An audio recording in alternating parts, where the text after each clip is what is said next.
마태복음 6장 9절입니다. 지난주에 이어서 6장 9절 주기도문 시리즈 우리 세 번째인데요. 우리 다 함께 한 목소리로 한 절이니까 봉독하겠습니다. 6장 9절 시작. 그러므로 너희는 이렇게 기도하라. 하늘에 계신 우리 아버지여, 이름이 거룩히 여김을 받으시오며. 아멘. 알게 모르게 시작한 주기도문 시리즈 벌써 세 번째, 언제 끝날지 모르는 주기도문 시리즈 세 번째를 시작하고 있습니다. 오늘 이름이 거룩히 여김을 받으시오며. 벌써 목이 메어서 우리는 주기도문 시리즈를 시작하기 전에 먼저 살펴본 시리즈가 있는데 혹시 기억이 나실까요? 우리 하나님의 이름 시리즈를 저도 의도하지 않았지만 하다 보니까 또 시리즈가 됐는데 또 제 마음대로 그냥 또 멈췄습니다. 또 언제가 또 이어갈지 모르는데 혹시 이름 떠오르는 거 혹시 있을까요? 우리 생각나는 대로 여호와 이레로 시작했습니다. 또 여호와 니시도 있었죠. 여호와 삼마도 있었습니다. 여호와 라파, 여호와 로이, 여호와 샬롬. 맨 마지막에 막 하다 보니까 여호와를 안 했네 해가지고 마지막에 여호와로 마무리를 했던 기억이 있습니다. 뜻도 어렴풋이 기억은 나시겠지만 뜻은 따로 짚지는 않겠습니다. 그렇다면 이 이름들의 공통점이 무엇일까요? 다 하나님의 이름이다라는 것도 있지만 그 이름의 속성에 특별함이 있죠. 뭘까요? 감히 이 능력의 이름을 이 세상 그 어떤 곳에도 그 누구에도 붙일 수 없다. 박이래 빼고. 아주 마음에 손을 담아 이름 붙였는데 이 하나님께 붙인 이 이름을 그대로 붙일 수는 없다라는 겁니다. 왜냐하면 우리 사람을 포함해서 이 세상의 그 어떤 것도 생명의 주관자가 될 수 없기 때문입니다.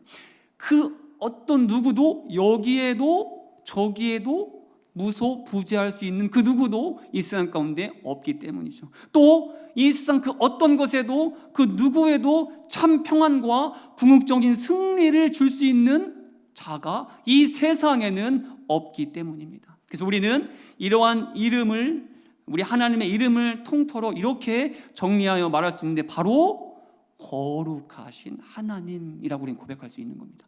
거룩하신 하나님, 이 세상 그 어떠한 것과도 어떤 누구와도 비할 수 없는 분, 그래서 차마 우리의 입으로라도 담을 수 없는 분. 실제로 제가 한번 말씀드린 적이 있는데 말씀을 읽다가 여호와라는 이름이 나오면 어떻게 했죠?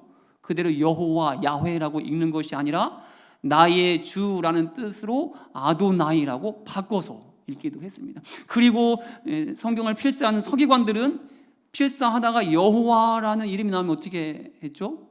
쓰는 것이 아니라 나가서 목욕제계를 하고, 거룩하신 이름을 함부로 쓸 수 없다. 그리고 그 여호와 이름을 쓴 그 붓은 쓰고 바로 꺾어서 부러뜨렸답니다. 왜냐하면 거룩하신 여호와 이름을 쓴 그 붓으로 행여나 경건치 않은 다른 그 어떤 것을 쓸 수 없도록 쓸 수 없도록 미연에 방지했다라는 거죠. 그럴 정도로 우리 하나님은 거룩하신 분, 우리가 감히 범접할 수 없는 분. 그래서 죄인된 우리는, 늘 죄와 가까운 곳에 있는 우리는 감히 가까이 할 수 없는 분이 바로 거룩하신 하나님이시다. 그래서 출애굽 시대에 하나님께서 모세에게 명령하신 말씀이 있는데 출애굽기 19장 21절 우리 다 함께 한 목소리 봉독합니다. 시작. 여호와께서 모세에게 이르시되 나 여호와에게로 와서 보려고 하다가 많이 죽을까 하노라. 많이 죽을까 하노라.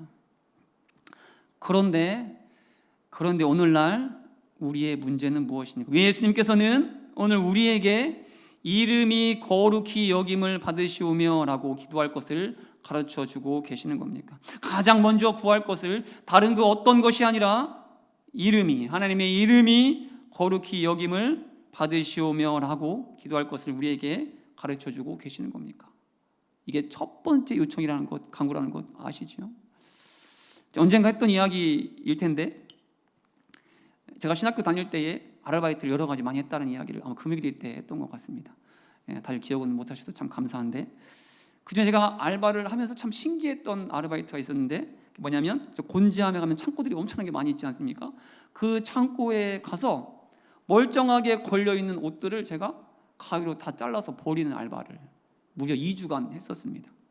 강남에서 봉고차로 타서 한 10명 정도가 타서 곤지암까지 가서 아침부터 저녁까지 하는 일이 아무것도 없고 너무 멀쩡해 보이는 그 옷을 가위로 다 난도질해서 모으는 그 일을 2주 동안, 하루 종일 2주 동안 그 일을 했습니다. 제가 아마 수천 장은 가위로 오려서 버렸을 겁니다. 브랜드는 기억이 나지 않는데 꽤 비싼 옷들이었습니다. 면티 한 장에 그 택에 붙어있는 가격표는 뭐 그게 정확히는 모르겠지만 10여만 원 정도. 제가 가위로 찢은 옷 중에서 가장 비싼 옷은 밍크 코트 수백만 원짜리를 제가 가위로 잘랐습니다. 자르면서 이걸 어떻게 숨길 수 없을까? 2주 내내 옷을 찢으면서 이걸 왜 버려야 하는 거야? 정말 아깝다. 그중 몇 장만 나 달라고 하면 주지 않을까라는 거예요. 그런데 왜 그 멀쩡한 옷을 찢어버렸을까요? 싸게 팔아도 되는데, 그러면 최소한 재료값이라도 받을 텐데 이들은 왜 멀쩡한 옷을 가위로 다 찢어서 그냥 버리는 것일까요? 심지어 돈을 써가며 알바를 써가며 그렇게 옷을 버렸을까요? 다른 이유는 없습니다. 오직 그 옷의 브랜드의 가치를 지키기 위해서라는 거죠. 싸게 팔면, 할인 행사를 하면 그만큼 브랜드의 가치가 떨어지기 때문에 싸게 파느니, 그래서 브랜드의 가치를 떨어뜨리는 것보다 차라리 그냥 버리겠다를 선택한 겁니다. 그 정도의 손해는 브랜드의 가치, 이 브랜드의 명예를 지켜내기 위하여 감수하겠다라는 거죠. 엄청나게 많은 손해를 봤을 겁니다. 저는 그때 2주간 아르바이트를 하면서 처음에는 아깝다라는 생각으로 가득 찼습니다. 마음 가운데. 그런데 하면 할수록 제 자신이 보여지는 겁니다. 근데 신학생이었으니까 과연 나는 어떤가?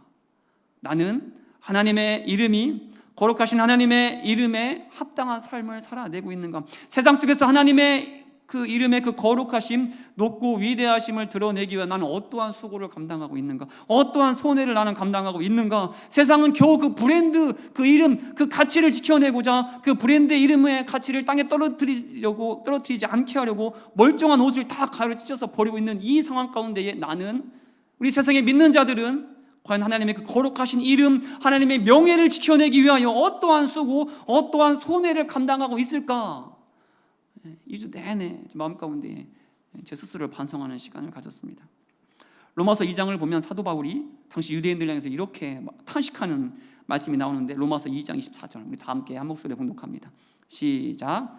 기록된 바와 같이 하나님의 이름이 너희 때문에 이방인 중에서 모독을 받는도다. 하나님의 이름이 너희 때문에, 누굽니까? 유대인들. 하나님의 말씀대로 산다라고 하는 너희들 때문에 오히려 이방인 중에서 세상 가운데에 모독을 받고 있다. 거룩하신 이름이 사도 바울의 탄식입니다. 그런데 이 사도 바울의 이 탄식이, 유대인들 향한 사도 바울의 이 일갈이 오늘날 우리를 향해 있는 것은 아닙니까? 오늘날 세상이 교회를 향해서, 우리 믿는 자들을 향해서 얼마나 많은 조롱과 얼마나 많은 비난의 만을 쏟아붓고 있습니까? 2024년 한국 리서치 조사에 의하면 개신교에 대한 호감도가 불교 51%, 천주교 35%에 비해서 몇 퍼센트인 줄 아십니까? 기독교에 대한 호감도, 신뢰도가 겨우 19%라고 합니다. 19%. 2024년도 지금 아마 더 떨어질지도 모르겠어요. 예수님의 시대에만 하나님의 이름이, 하나님의 거룩하신 이름이 이방인 중에서 세상 속에서 모독을 받는 것이 아니라 오늘날 더 하나님의 이름이 세상 가운데 무시받고 멸시받고 천대받고 있는 것은 아닙니까? 왜 그렇습니까? 무엇 때문입니까? 그래서 오늘날 더욱 절실하고 더욱 간절한 기도가 바로 오늘 예수님께서 가장 먼저 우리에게 가르쳐주신 이 기도, 다시 9절 말씀을 다 함께 봉독합니다. 시작. 그러므로 너희는 이렇게 기도하라. 하늘에 계신 우리 아버지여, 이름이 거룩히 여김을 받으시오며. 그렇습니다. 우리 하나님의 이름은, 우리 하나님은 거룩한 분이십니다. 우리 하나님은 우리가 감히 상상도 할 수 없을 정도로 거룩한 분이십니다. 앞서 살펴본 것처럼 감 임에 담을 수차 없는 분, 우리가 가까이 할 수차 없는 분이 바로 우리 거룩하신 하나님입니다.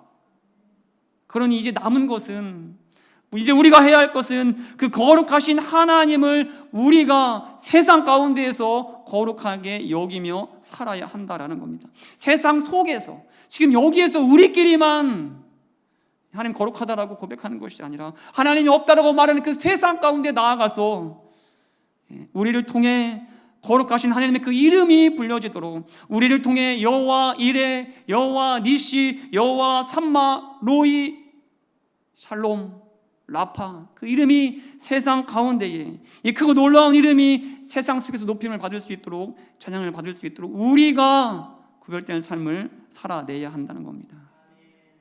우리가 민주다운 그 합당한 삶을 살아내야 한다는 거죠. 사진 한 장 보여드리겠습니다. 저 자매는 강한별 자매라는 분입니다. 아마 모르실 겁니다. 저는 가끔씩 토요일 날 이제 설교 마치고 집에 오면 설거지 할 때 저 자매의 유튜브를 틀어놓고 설거지를 할 때가 있습니다. 자매가 누구냐면 매일 토요일 7시, 오후 7시 30분이 되면 눈이 오나 비가 오나 바람이 부나 변함없이 광명시 철산역, 혹시 아십니까? 광철산역, 나름 거기서 번화가라고 합니다.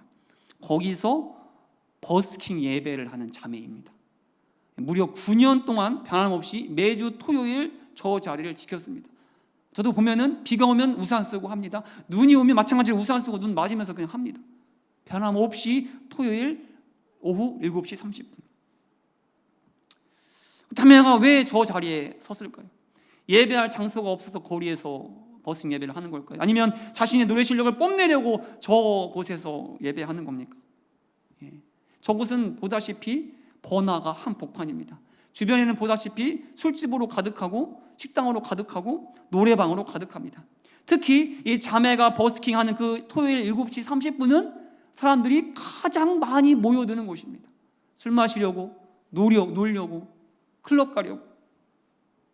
그래서 처음에는 저 자매도 저 자리에 섰을 때 무시도 받았고 심지어 시끄럽다고 와서 위협하는 사람도 있었다고 합니다. 그럼에도 자매는 그 자리를 지켰습니다. 지금은 알려져서 한번 할 때마다 수십 명이 몰리기도 하고 100명도 몰리기도 한다. 하지만 1년이 넘는 시간 동안 저 자리를 홀로, 저 자매의 표현에 의하면 쓰레기와 함께 예배를 드렸다고 합니다. 그냥 흩날리는 쓰레기와 함께. 그러면서 자매는 단 한 주도 빠지지 않고 저 자리를 지켜냈습니다. 아파도 저 자리를 지켜냈습니다. 그 이유는 단 한 가지였다고 합니다. 뭐냐면 저곳에서 하나님의 이름을 높이고 싶었다는 거죠. 하나님을 아무도 예배하지 않는 그곳에서 하나님을 찬양하고 싶었다고 합니다. 그 거룩하신 하나님의 이름을 온 마음 다해 저 자리에서, 한 명도 하나님을 찬양하지 않는 저 자리에서 높이고 싶었다라는 겁니다. 저는 이 자매의 간증을 들으면서 참 많은 도전을 받았습니다. 그래 나도 버스킹을 가자라는 도전이 아니라 노래를 창대 못하기 때문에 저 마음이 도전을 받았습니다. 그런데 저 자매의 고백이 저 자매의 고백만의 것일까요? 저와 여러분도 자매처럼 살아내야 하지 않겠습니까? 노래로 버스킹 못할지라도 세상 한복판에서 그 어떠한 핍박과 무시와 고난이 오더라도 우리의 삶으로 노래할 수 있지 않습니까? 삶의 노래로 버스킹할 수 있지 않습니까? 아니 해야 하지 않겠습니까? 2주 전 제가 설교할 때에 우리 교회 차에 교회 이름이 붙여 있어서 참 부담스럽고 지우고 싶다라는 이야기를 했습니다. 이 이야기에 우리 김미경 권사님이 격하게 공감을 해주셨는데, 그런데 제가 그때 설교로는 하지 않았지만 원래는 넣고 싶은 내용이 있었는데 이미 우리는 하나님의 사랑으로 그리고 예수 그리스도의 희생으로 구원받는 우리 모두에게는 이미 지울 수 없는 이름이 새겨져 있다는 사실입니다. 어디예요? 우리 몸에. 요한계시록 14장 1절 우리 다 함께 봉독합니다. 시작. 또 내가 보니 보라 어린 양이 시온 산에 섰고 그와 함께 14만 4천이 서 있는데 그들의 이마에는 어린 양의 이름과 그 아버지의 이름을 쓴 것이 있더라. 구원받은 백성의 이마에 새겨진 글씨가 무엇입니까? 모르시겠습니까? 옆 사람을 바라보시죠. 뭐라고 써있나 보시면 보일 겁니다. 저는 보임 성도의 이마에 보입니다. 뭐라고 써있는지.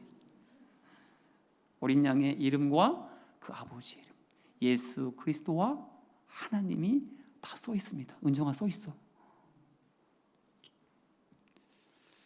그렇습니다. 우리는 이미 하나님의 이름이 새겨진 자입니다. 예수님의 이름이 우리 이마에 박혀 있습니다. 지울 수도 없는 그 이름이 우리에게 새겨져 있습니다. 제 부끄러운 고백이기도 한데요. 아마 또 이거 다 했던 이야기일 겁니다. 제가 늘 큰일 났습니다. 고갈이 되어가고 있어서 이제 늘 이럴 때마다 넷째를 낳아야 된다라는 이야기를 하고 있는데 넷째는 어려울 것 같고 어떻게. 제가 초등학교 졸업식 때 있었던 일이 있는데요. 그때 졸업식 날이 딱 잡혔는데 어머님이 저한테 그러는 거예요. 일을 나가야 되니까 정말 일을 하셨는데 대신 아빠가 가면 어떻겠니? 라고 하는 거예요. 그래서 아빠도 오시면 좋아요 라고 한 게 아니라 그럴 거면 아무도 오지 마. 저희 아버지가 제 뵙겠죠. 이마가 넓으셨어요. 지금 제가 아버지 닮아가 이마가 넓은데 그때 제 어린 마음에 아버지의 시원한 이마가 창피했던 거예요. 아버지 오지 마. 근데 그 자리에 아버지도 계셨습니다. 그래서 지금도 초등학교 졸업 사진을 보면 아버지는 안 계시고 어머니와 저만 이렇게 찍혀 있습니다. 당시 아버지 마음이 얼마나 속상했겠습니까? 모르셨을 거예요. 다 아시잖아요. 아버지께서 표현하지 않으셨지만 자신을 부끄러워하는 아들이 얼마나 야속했을까요? 그때는 몰랐어요. 근데 시간이 지나고 나서 알게 됐어요. 죄송했습니다. 그런데 또 내색하지 않아서 감사했습니다. 제가 어떻게 했을까요? 이 아빠의 미안한 마음, 죄송한 마음을 깨닫고 한 게 있습니다. 뭘 했을까요? 어떻게 했을까요? 제가 중학교, 고등학교 졸업식은 무조건 아빠가 와. 아빠를 모시고 갔습니다. 제 어머니가 그래서 고등학교 때 입학식 졸업식은 다 아버지만 오신 것 같아요. 오셔서 친구들한테 우리 아버지야, 선생님한테 저희 아버지입니다. 당당하게. 그런데 이 부끄러운 고백이 생각나는 이유가 뭐냐면 오늘날 우리의 삶이 혹시 이 초등학생 현필이처럼 행동하는 것은 아닌가. 세상 속에서 우리도 하나님을 모른 척하며 살지는 않냐라는 거죠. 심지어 하나님을 불편한 존재로, 아니 하나님을 때로는 숨기고 싶은 부끄러운 존재로 여기며 살고 있지는 않냐라는 겁니다. 그래서 하나님의 마음을 아프게 한 적이 우리도 있는 것 아니냐라는 거죠. 이마에 새겨진 하나님의 이름과 예수님의 이름을 자주 우리는 모자를 쓰면서 앞머리카락으로, 저는 이제 나중에 없어질 건데 앞머리카락으로 가리면서 살고 있는 것은 아니냐라는 거죠. 예수님께서는 그런 자에게 이런 말씀을 하신 적이 있는데 누가복음 9장 26절 우리 다 함께 봉독합니다. 시작.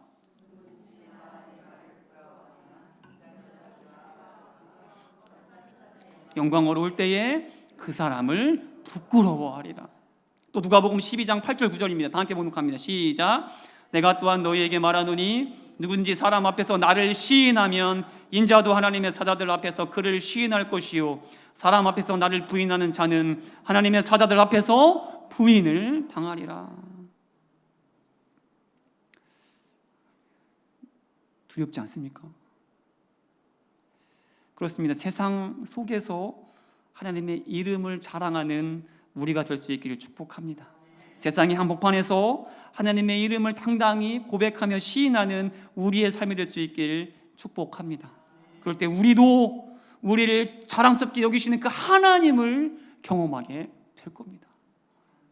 우리 은님이를 자랑하는, 내 딸 은님이야 라고 자랑하는, 지금도 자랑하고 계시지만 많은 사람 앞에서 자랑하는 그날이 반드시 오게 될 겁니다. 언제요? 하나님을 자랑할 때. 그럴 때 우리도 우리를 인정해 주신 하나님으로 인해 우리도 세상 속에서 인정받는 삶을 살게 될 줄 믿습니다. 그러니 우리는 오늘도 예수님께서 가르쳐주신 이 기도 제목, 하늘에 계신 우리 아버지요, 아버지의 이름이 거룩히 여김을 받으시옵소서. 우리의 이마에 하나님의 이름이 새겨진 우리의 이마에 새겨진 그 거룩하신 하나님의 이름에 합당한 삶을 오늘도 살 수 있도록 인도하여 주시옵소서. 이 간절한 기도로 주 앞에 나아가는, 그래서 우리의 삶을 통해, 우리 기흥지구촌교를 통해 온 세상 가운데에 하나님의 이름이 거룩히 여김을 받는, 하나님의 이름만이 높여지는 그러한 우리의 삶, 우리 교회가 될 수 있기를 온 마음 다해 축복합니다. 다 함께 기도하겠습니다.